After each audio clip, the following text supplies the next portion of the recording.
Suasana pagi, udara masih sejuk, udara masih bersih, juga kita juga badan kita masih enak,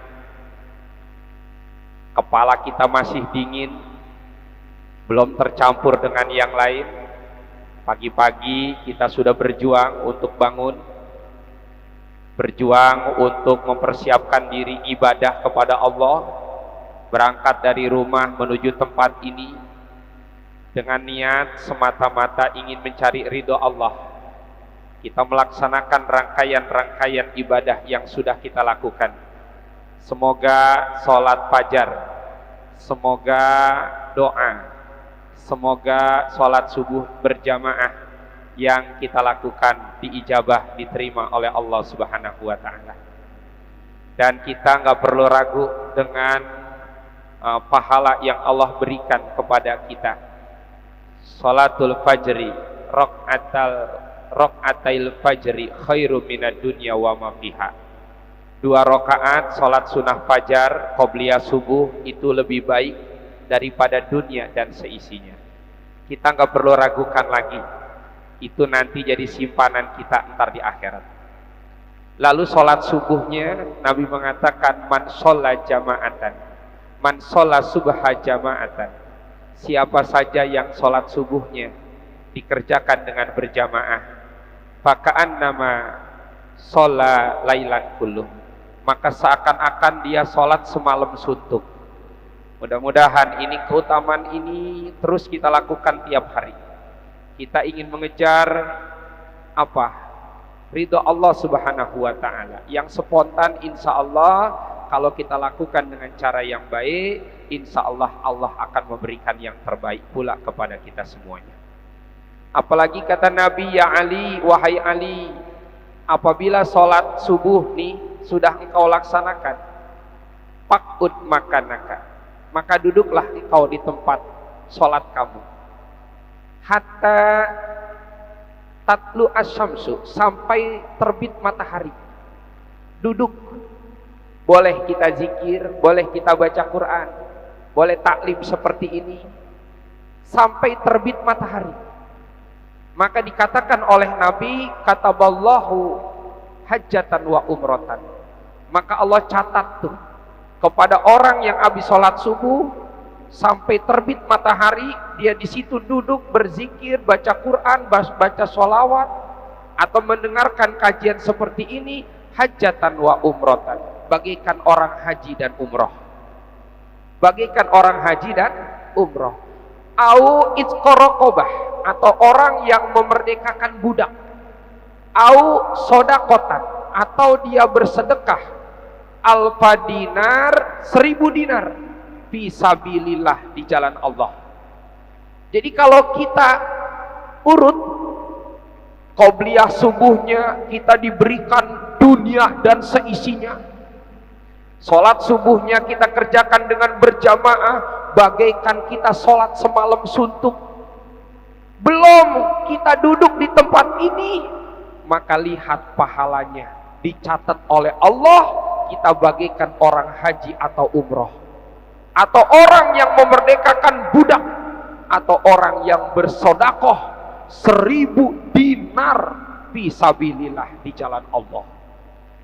Makanya mudah-mudahan nih kita nih, walaupun hidup sederhana apa adanya, tapi pagi hari ini kita lakukan, maka kita di hadapan Allah menjadi orang yang kaya raya.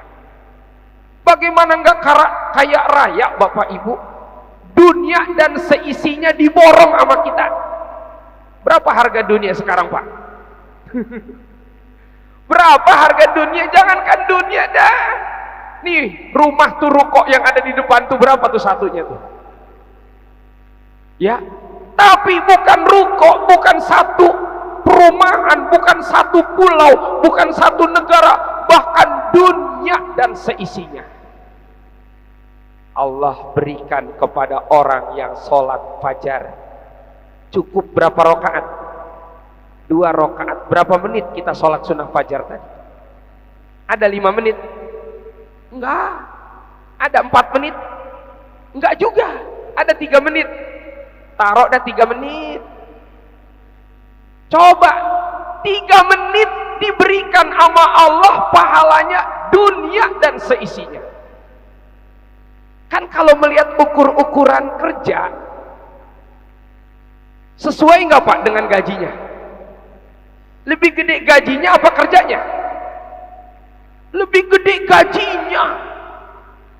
Kita kerja umpama sehari 8 jam, 10 hari berarti 80 jam, berarti 20 hari 160 jam, berarti sebulan 30 hari 240 jam kerja. 240 jam digaji tiap bulan 6 juta. Padahal kerjanya berapa? 240 jam digaji 6 juta. Gede apa kecil, Bu? Gede apa kecil? Tapi banyak enggak yang antri melamar di perusahaan itu kalau gajinya sebulan 6 juta? Antri, Pak. Jangankan 6 juta, yang 3 juta aja, wah, yang melamar itu luar biasa. 6 juta gede. Berapa gaji kamu? 6 juta. Wah, gede banget. Coba tuh. Padahal kerjanya 240 jam. Tapi Allah enggak. Cukup berapa menit? 3 menit. Ya. Cukup 3 menit tuh qobliyah subuh. Salat sunnah fajar. Dikatakan khairu minad dunya wa ma fiha. Lebih baik daripada dunia dan seisinya. Saya seminggu yang lalu ngisi acara, pulang tuh Pak, ketemu dengan pemuda rambutnya gondrong, habis sholat subuh dia.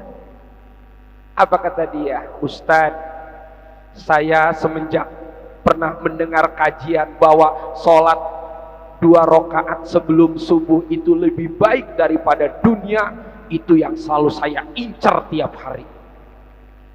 Saya selalu bangun awal waktu, jam 4 saya udah bangun. Karena saya itu tergoda dengan pahala yang demikian besar itu. Makanya dia itu kalau ketinggalan sholat qobliyah subuhnya, ya Allah, nyesel Pak. Nyesel nggak? Ibarat di sini pengurus masjid ngumumin Jumatan kepada para jamaah, insya Allah kajian subuh besok hari Ahad, pulang dari pengajian akan dikasih ongkos seorang 100.000. Pulang dari sholat subuh itu pengurus udah diri di depan pintu. Setiap orang yang sholat subuh dikasih 100.000. Yang sholat di sini banyak kan? Itu Pak, masjid-masjid di mana sholat subuhnya kosong, pindah kemana? Pindah kemari. Kenapa? Karena di sini pengurus masjid yang sholat subuh di sini 100.000. 100.000. Mungkin ibu nggak sholat sendiri, suami dipaksa untuk apa? Untuk bangun. Pak, waduh ngantuk. Ayo diseret tuh suami. Ayo tidurnya di masjid aja. Tidurnya di masjid aja lumayan loh Pak, 100.000. Anak tuh 5 dibangunin nggak? Dibangunin, kalau perlu digendong sama bapaknya. Kenapa? Lumayan, seorang 100.000. Berarti kalau ibu, bapak, anak 5 tuh pulang ke rumah bawa duit berapa? 700. 700 tuh makan nasi padang berapa tuh? Itu tuh kita tergoda nggak tuh orang? Wah, tergoda.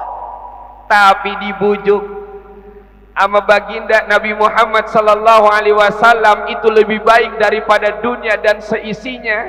Kita mah tidur pules baik. Enggak tergoda kita mah dengan pahala yang gede itu ya.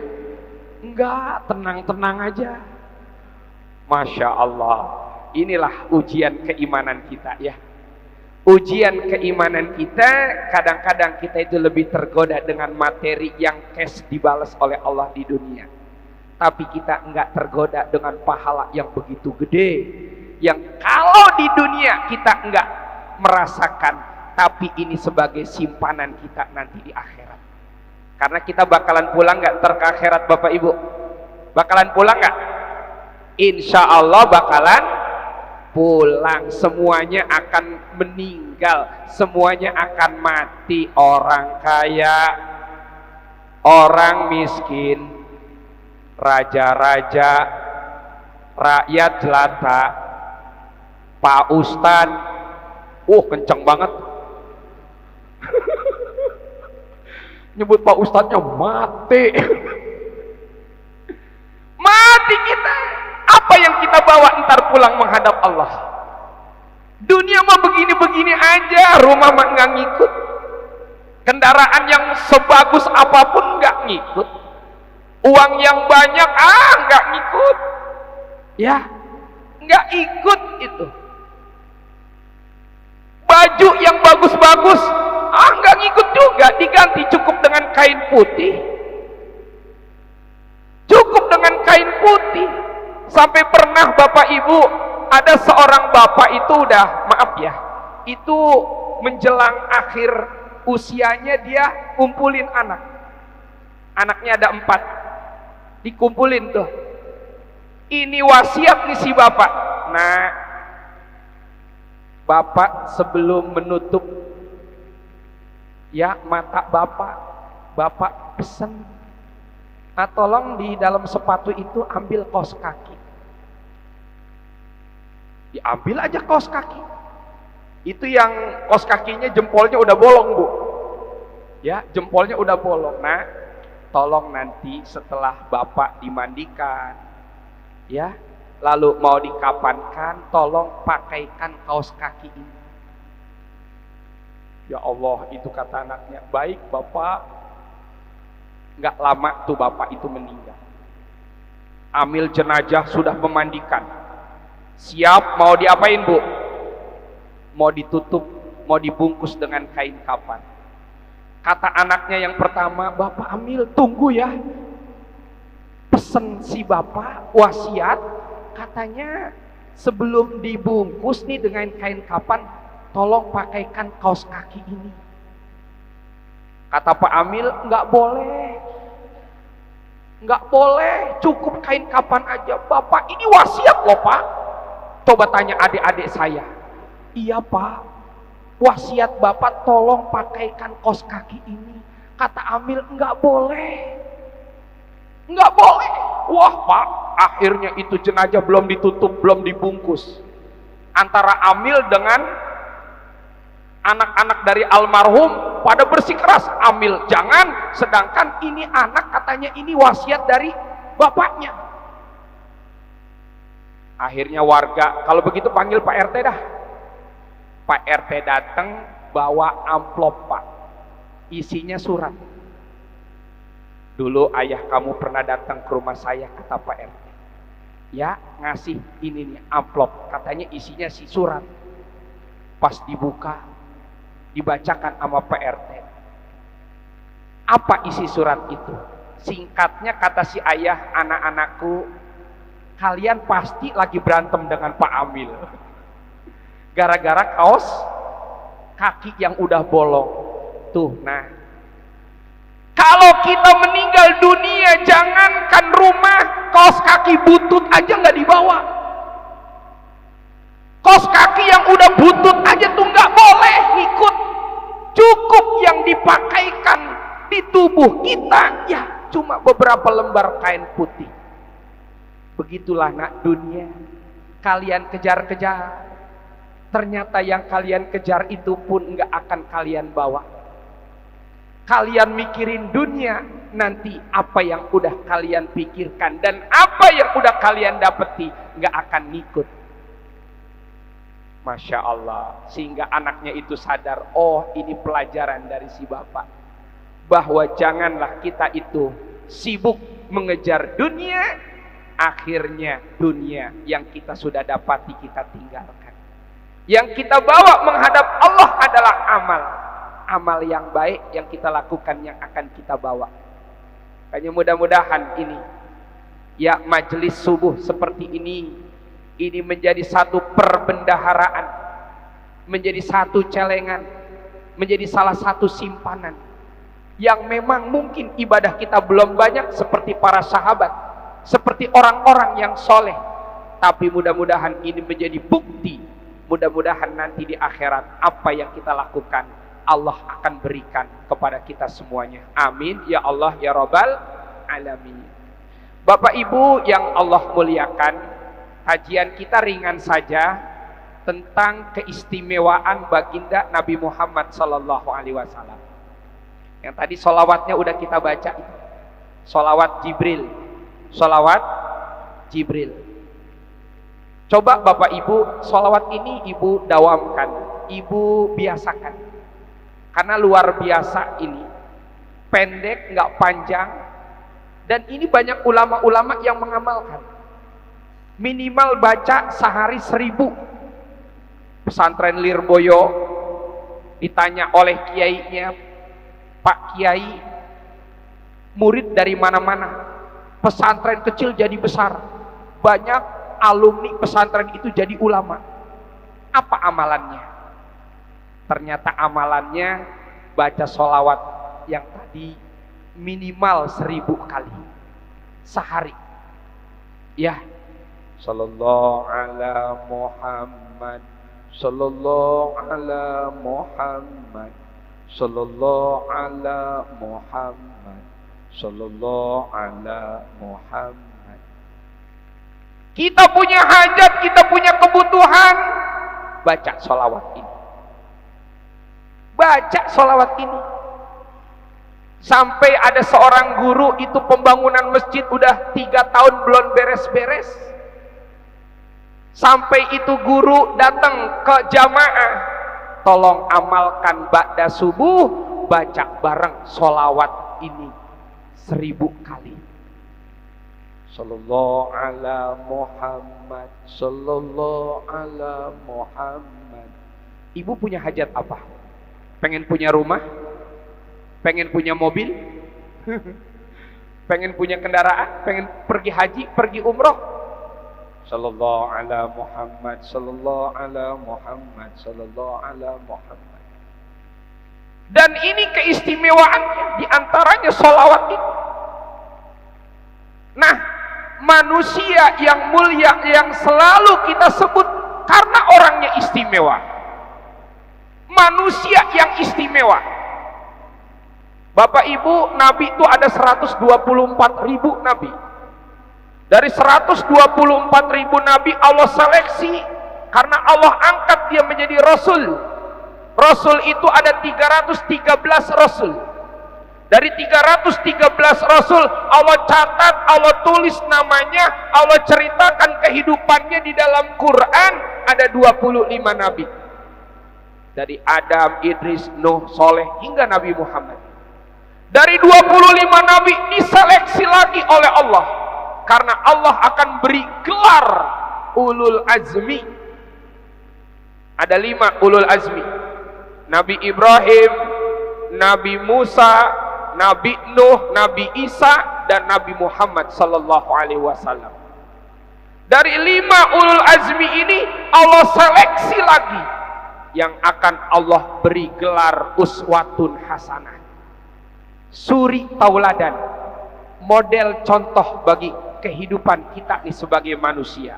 Ada 2 Bapak Ibu yang Allah beri gelar Uswatun Hasanah di dalam Quran. Pertama Nabi Ibrahim, kedua Nabi Muhammad. Kita sebut namanya di tiap kita sholat.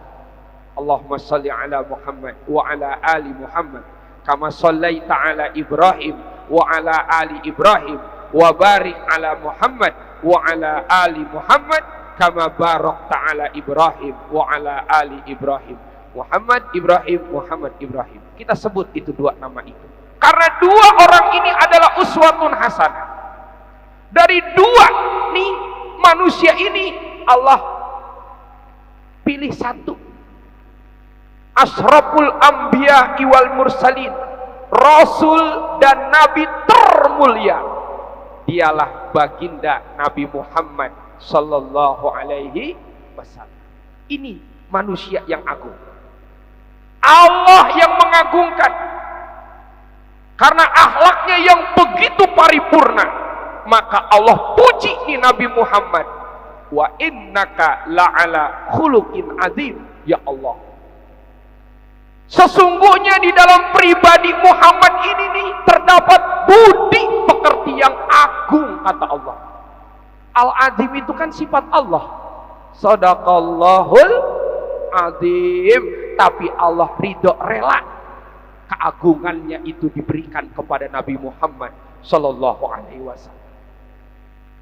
Ada di dalam kitab Tambihul Ghafilin, kalau nggak salah itu di sana dijelaskan keistimewaan nih baginda kita Muhammad Sallallahu Alaihi Wasallam. Apa keistimewaannya? Dikatakan lam yahtalim qattu toha mutlaqan abada. Nabi Muhammad itu nggak pernah mimpi, Bapak Ibu. Mimpi pada kita umumnya nih, nggak pernah mimpi. Nah kalau kita makan tidur mimpi, kadang mimpinya kacau, mimpinya nggak nyambung, mimpinya nggak nyambung. Kita tiap malam mimpi, mimpinya kadang-kadang itu yang macam-macam. Nah Nabi Muhammad itu lam yahtalim abada, nggak pernah mimpi dia. Lalu yang kedua, apa keistimewaannya? Wa ma tasa'ab aslan fi madil amni, tidak pernah menguap beliau itu. Nggak pernah nguap. Nah, kita makan nguap mulu ya. Sholat subuh tadi, wah sejejer Pak, satu saf. Gara-gara si Fulan bin Fulan yang di pojokan, wow, itu nyambung. Satu saf, beliau itu nggak pernah nguap. Walam yatasa'ab abada, nggak pernah nguap. Insyaallah. Makanya kita ini kalau nguap Pak, itu tutup. Walaupun di dalam tutup. Tutup dengan tangan kita yang belakang. Jangan engkau buka nih tangan sebelum bibir nutup lagi. Jangan dibuka masih mangap. Ya. Di mana aja kita lagi naik motor, kita nguap, itu jangan mangap begitu, tutup. Tutup itu. Dan Nabi Muhammad wa ma tasa'ab aslan fi madil maut, enggak pernah menguap dia. Ini keistimewaan. Yang ketiga apa? Min huddawab walam tahrub wa ma waqa'at.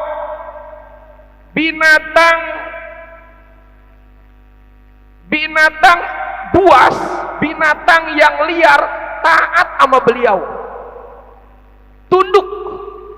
Pernah di zaman Nabi tuh ada ontak ngamuk Bapak Ibu, lari tuh dikejar sama yang punya. Ini ontak bersembunyi di belakang Nabi, bersembunyi di belakang Nabi. Nabi ngomong sama ontak, "Tak, kenapa kamu kabur lari?" Apa kata ontak? "Ya Rasul, saya enggak mau ditunggangi oleh orang yang enggak sholat. Saya tidak mau ditunggangi oleh orang yang tidak sholat." Ya Allah, ontak aja Bapak Ibu tidak ridho, tidak rela ditunggangi oleh orang yang enggak sholat. No, majikan saya enggak sholat, makanya saya tak kalah mau ditunggangi sama dia, saya kabur.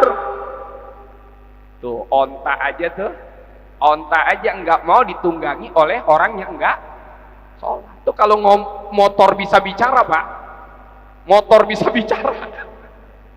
Itu motor itu ngomong tuh, ya Allah, tiap hari saya ini ditunggangi, dipakai oleh orang yang nggak pernah ibadah. Kalau motor tuh bisa bicara, model Nabi tuh motor tuh udah datang tuh, "Ya Rasul, sebenarnya saya tersiksa ditaikin oleh Fulan bin Fulan karena dia orangnya enggak pernah mau ibadah." Lalu yang keempat, keistimewaan Nabi Muhammad itu zubabun abadan fi jismil hasan. Kalau bahasa kitanya mah lalat enggak mau hinggap di tubuh Nabi Muhammad. Lalat nggak mau hinggap Bapak Ibu di tubuh Nabi Muhammad, karena beliau itu tubuhnya bersih, wangi. Sampai dikatakan pernah itu beliau tuh tidur di waktu siang berkeringat, sampai oleh Aisyah keringatnya Nabi itu ditadangin, dicium. Ya Allah, keringat Nabi wangi. Kalau kita kan nggak gitu Bu ya. Ibu punya suami tidur siang keringetan, keringetnya ditadangin nggak? Nah, sono mandi dulu. Bau apa itu keringet?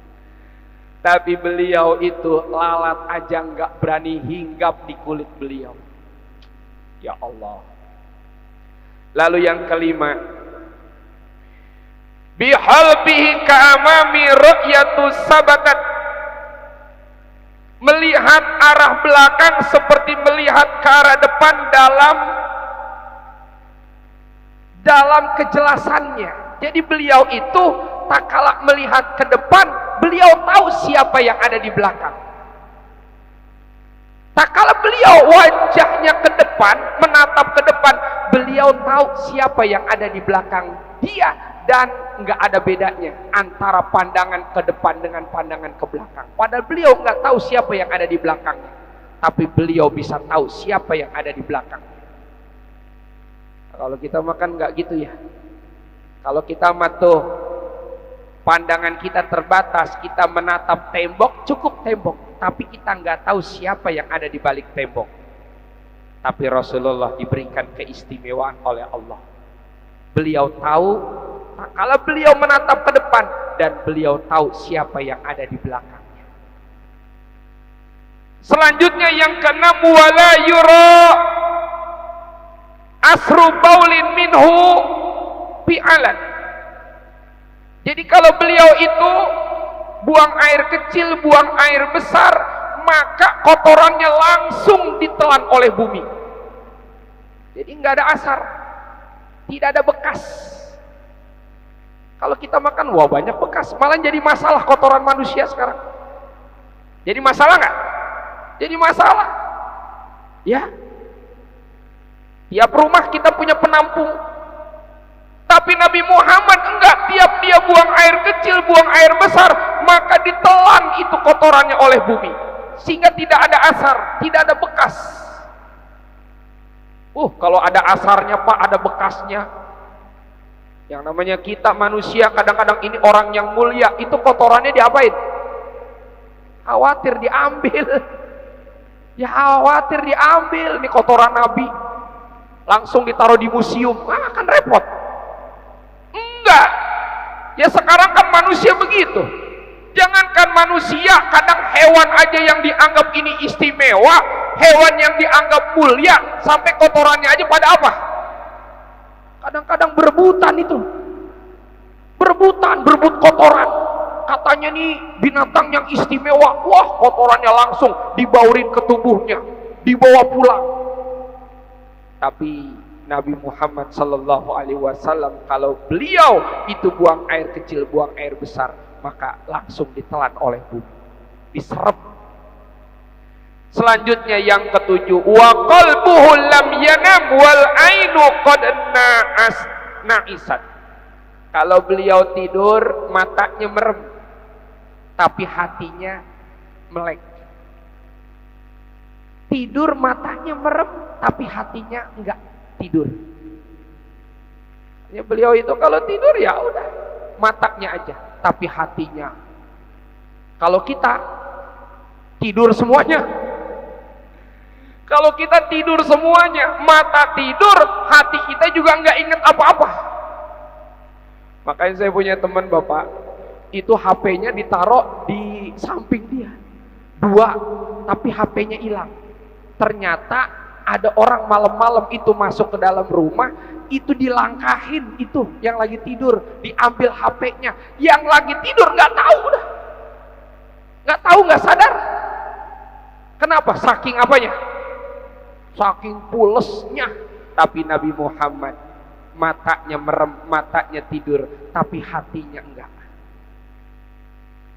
Selanjutnya apa lagi? Wa katbahu qad alta qauman idza jalasu. Kedua bahunya terlihat lebih tinggi ketika sedang berkumpul dengan para sahabat. Padahal sahabat tubuhnya banyak yang tinggi-tinggi.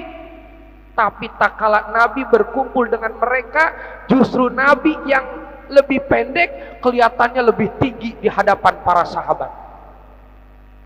Lebih tinggi Pak di hadapan para sahabat. Padahal ada sahabat yang lebih tinggi, yang lebih gagah, yang lebih besar badannya. Tapi tak kala sedang berkumpul dengan mereka, Nabi nampak lebih tinggi, lebih besar dibandingkan dengan para sahabat yang lain. Selanjutnya apa? Beliau itu wala yarazillahum bisyamsi. Kalau jalan itu enggak nampak bayangannya, Pak. Kalau kita makan, kalau jalan siang hari ada bayangan enggak? Ada. Beliau mah la dilluhu, tidak ada bayangannya. Kan ini beda dengan manusia pada umumnya. Tidak nampak bayangannya. Karena cahaya matahari kalah sinarnya oleh cahaya Rasulullah sallallahu alaihi wasallam. Cahaya matahari yang terang benderang kalah cahayanya oleh cahaya Nabi Muhammad sallallahu alaihi wasallam. Makanya dikatakan beliau kalau jalan enggak nampak bayangannya. Dan terakhir yang ke-10 dikatakan di sini dilahirkan dalam keadaan sudah berkhitan. Jadi lahir udah berkhitan. Jadi nggak ada cerita dalam sejarah siapa yang menghitankan Nabi Muhammad. Dia lahir sudah cakep bentuknya seperti orang udah dihitan. Kalau kita makan lahir ya rapat begitu. Ya, ada acara khitan nanti. Udah acara khitan buat anak-anak kita. Dipotong ujung kulit yang menutupi hasapah itu. Kuluk yang menutupi hasapah. Ujungnya dipotong sedikit bagi laki-laki agar nanti kelihatan hasapahnya, agar nanti tak kala dia selesai membuang air kecil maka gampang untuk membersihkannya. Ini memudahkan. Sebab begini Bapak, di dalam fikih itu kalau anak kita belum dikhitan, ya, tak kala kita sholat, kita sujud, atau kita lagi sholat tiba-tiba anak kita, cucu kita itu meluk kita dari belakang, lalu tak kala kita Allahu Akbar berdiri, itu anak masih nempel tuh di punggung kita, maka sholat kita menjadi batal. Kenapa batal? Karena kita sholat bawa najis. Mana najisnya? Tuh yang ada pada anak kita yang belum dikhitan. Di dalam kulupnya itu masih tersimpan kotoran. Ya, makanya alhamdulillah kita umatnya Nabi Muhammad ini diperintahkan untuk dikhitan.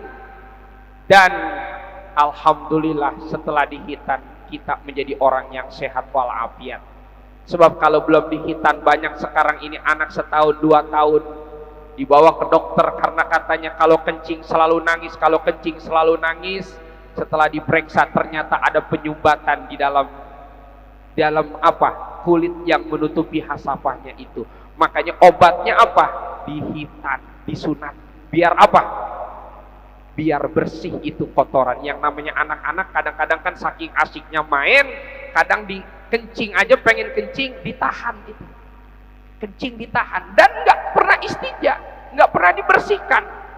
Maka inilah alhamdulillah kita di sini dikhitan, tapi Nabi Muhammad lahir sudah dalam keadaan dikhitan. Itulah 10 keistimewaan Nabi Muhammad sallallahu alaihi wasallam